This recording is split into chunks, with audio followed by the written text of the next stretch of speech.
Hey Tribe, it's Gavin Syme, and on today's 5-Minute Fury.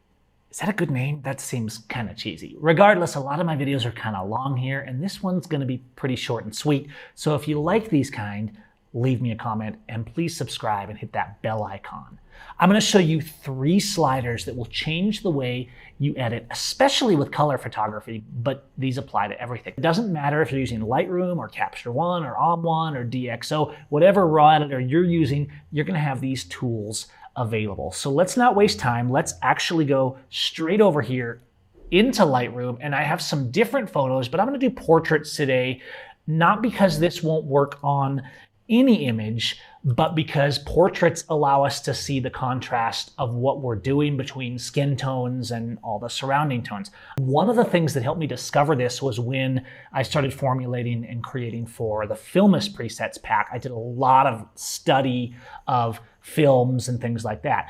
And what I'm going to show you today, the reason it works is because it draws emphasis to your subject. It takes digital, which can sometimes be harsh, and just makes it a bit more natural, a bit more film-like. Not that you're gonna look at it and say, oh, that has to look like film. It doesn't, but what we're gonna do with these sliders with one color is gonna change a lot. This one here, we have a nice raw file. This is raw, it's plain. I haven't even edited exposure. This is straight out of camera. I'm actually gonna go down to Filmic, and I'm gonna go down and put, let's use the Superior 200 or the classic negative look on this one. Now, it doesn't matter if you're shooting a Fuji camera on this, it'll work regardless because presets work on any file. They're not like a color profile that's specific to a camera. By the way, all the presets I'm using today to demonstrate this, and then we're gonna tweak, and I'm gonna show you the sliders as well for this. You can download for free on the Filmic page. They're all part of the Filmic free pack, the presets that I'm using today. At least the Filmic free pack as of me recording this video. Sometimes I do change what's in the free pack. Let's apply that Superior 200 Filmic look and then warm it up just a little bit because it's a little too cool. So let's do our little bit of warming. It doesn't matter if you're going for a color mix though, or you're doing natural color. What I want to emphasize to you is right down here in the sliders. I want you to look for the slider that stands out here and that jumps out to you. And that's probably the green slider. And I'll show you why. Watch what happens to the green. We have luminance, saturation, and hue. But the only channel we're going to focus on today, obviously we can play with any of these channels in terms of skin tones and all those things, but the only channel I want to focus on today is green. Watch what happens when we dial back those greens. When the greens are at full capacity, they become a distraction. The foliage is intense. This does work in landscapes too, by the way, but it is amplified in portraits because we're trying to draw attention to our subject, to the skin tones and the things that go with it. When we pull back that green slider, here's the saturation and also the luminance to varying degrees depending on how intense you want this to be.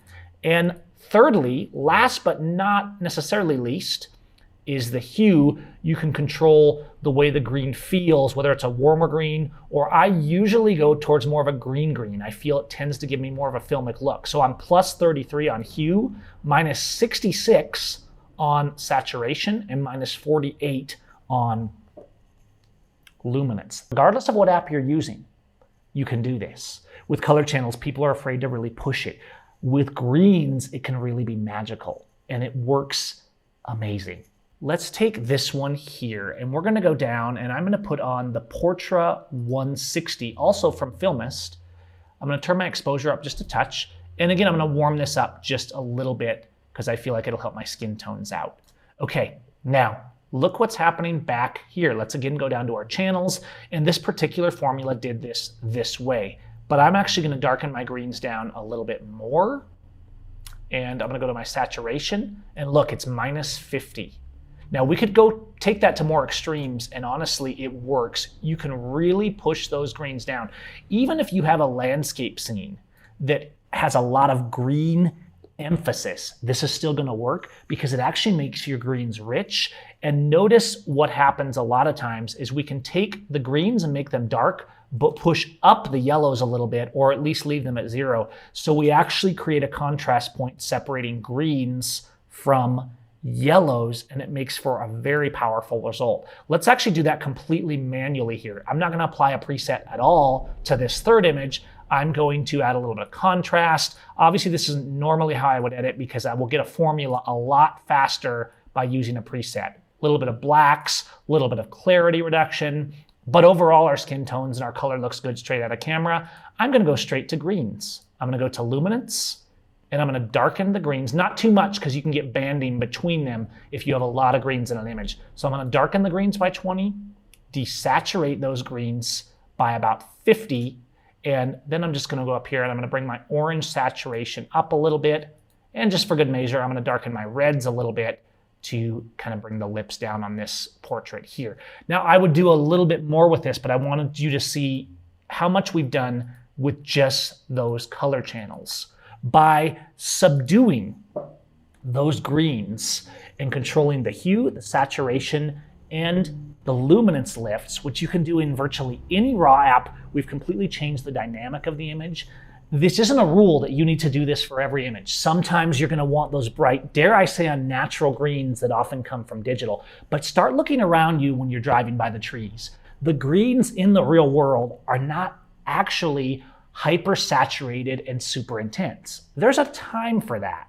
But the filmic greens, as I call them, and the reason they were that way is because those greens can be really rich and beautiful, just like nature, but they actually reflect a more natural kind of green that relaxes our eyes, in my experience, and just works beautifully. Those are the 3 sliders you can use in pretty much any RAW editing app to transform the way you edit color. And when you start doing this, you will see differently. I hope you guys found this useful. Leave me a comment, hit that like and subscribe button if you did find it useful, and we'll see you in the next one.